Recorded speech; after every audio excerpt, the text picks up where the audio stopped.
اپنی نسلوں کی خود تربیت کرو.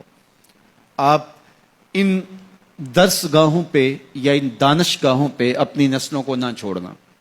اگر چھوڑو گے تو پھر وہی ہوگا جو ان درس گاہوں کے پڑے ہوئے لوگ گل کھلاتے ہیں. آئے روز پاکستان کے مختلف وزیر کوئی نہ کوئی ایسی بات کرتے ہیں کہ قوم ان کی عقل پہ ماتم کرتی ہے کہ یہ کون سی مصیبتیں ہمارے اوپر مسلط کر دی گئیں.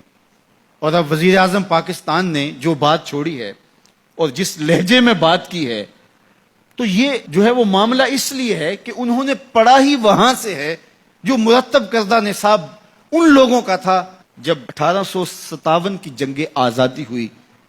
تو جو ادھر کے لوگ تھے انہوں نے اس کو غدر کہا، لیکن ہم اس کو جنگ آزادی کہتے ہیں.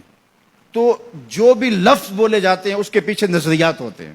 تو یہ بات ذہن میں رکھیے گا کہ غیر مسلم چاہے اپنے سکولوں میں، اپنی یونیورسٹیوں میں، اپنی دانشگاہوں میں دین بھی پڑھا رہے ہوں تو وہ دین بھی ان کے مزاج کا ہوگا. تو وہ ظاہر ہے ان کے ہاں غنیمت کا لفظ ہی موجود نہیں ہے تو وہ لوٹ مار نہیں کہیں گے تو اور کیا کہیں گے، چونکہ ان کے ہاں یہ اسلامی اصطلاح ہی موجود نہیں ہے. تو وہ کس طرح اس کو جو ہے وہ غنیمت کا لفظ بول سکتے ہیں. تو مال غنیمت اور لوٹ مار کے اندر فرق وہی سمجھ سکتا ہے جس نے مسجد میں عالم دین کے پاس بیٹھ کے دین سیکھا ہو.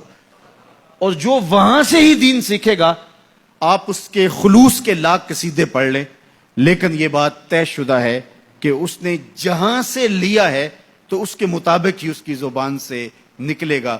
اقبال نے جو لیڈر کی خوبیاں بیان کی، یہ خوبیاں ہونی چاہیے. چیبائد مردرا تبے بلندے مشرب نابے دلے گرمے نگاہ پاک بینے جانے بے تابے. یہ 5 چیزیں ہیں. ان میں سے دوسری چیز مشرب نابے، اس نے جہاں سے پانی پیا ہے، جہاں سے اس نے غذا لی ہے، جس گھاٹ سے اس نے اپنی غذا لی ہے، وہ مشرب پاکیزہ ہونا چاہیے.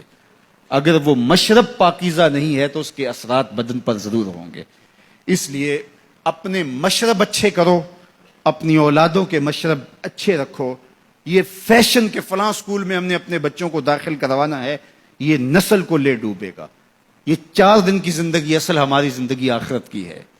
اس لیے اس دور موجود کے اندر اگرچہ اس طرح کی درس گاہیں جو ہے وہ نایاب تو نہیں، کامیاب ہوتی چلی جا رہی ہیں جس میں اسلام کی روح کے مطابق پڑھایا جا رہا ہو، لیکن آپ کو مجبوراً کہیں بچے داخل بھی کروانے ہوں، لیکن ان کی تربیت کا جوہر آپ کے اپنے ہاتھوں میں ہے اور کبھی ضائع نہ ہونے دیں. مت چھوڑ دیں کہ یہ سکول، یہ کالج، یہ دانشگاہیں، یہ یونیورسٹیاں، یہ ادارے آپ کے بچوں کی تربیت کریں گے.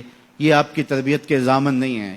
یہ بہت سارے تو پیسے کمانے کے چکر میں ہیں اور کچھ فرنگی روحوں کے بے حس ڈھانچے ہیں، اس لیے وہ وہی دیں گے جو ان کو دیا گیا. اس لیے بچوں کو از خود آپ نے دین سکھانا ہے، اپنی خاندانی روایات سکھانی ہے، مشرقی شرم و حیا اور مشرقی روایات اور مشرقی تقدیس سکھانی ہے، اور ان کو بتانا ہے بچوں کو بھی اور بیٹیوں کو بھی کہ تم نوکر محمد عربی کے ہو. تمہارا کلچر مغرب کی ہواؤں سے نہیں پھوٹتا، گنبد خضرا کی ضیاؤں سے پھوٹتا ہے. اس لیے ان کی اصطلاحات، ان کی ٹرمز جو ہیں وہ بھی وہی ہونی چاہیے جو اسلام نے ہمیں دی ہیں. اس لیے جب ہم اپنی نسلوں کو نہیں سنبھالیں گے تو یہ سب کچھ ہوتا رہے گا.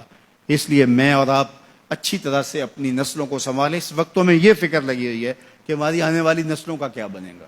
اس وقت پوری اسلامی دنیا جس طرح ری شیپ ہو رہی ہے اور جس طرح اس کا جو نقشہ بننے جا رہا ہے اور مغرب اس کے اوپر جو اربوں خربوں پہ خرچ کر رہا ہے، ظاہر ہے نسل کشی کر کے بھی دیکھ لیا، اتنے لوگوں کو مارا تو نہیں جا سکتا. تو اب کیا کرو، کوئی ان کی زندگیوں کو تبدیل کر دو، ان کی ڈائریکشن ہی تبدیل کر دو، ان کا راستہ ہی تبدیل کر دو. اب ضرورت یہ ہے کہ ہم نے اپنی نسلوں کو خود ان کی حفاظت کرنی ہے.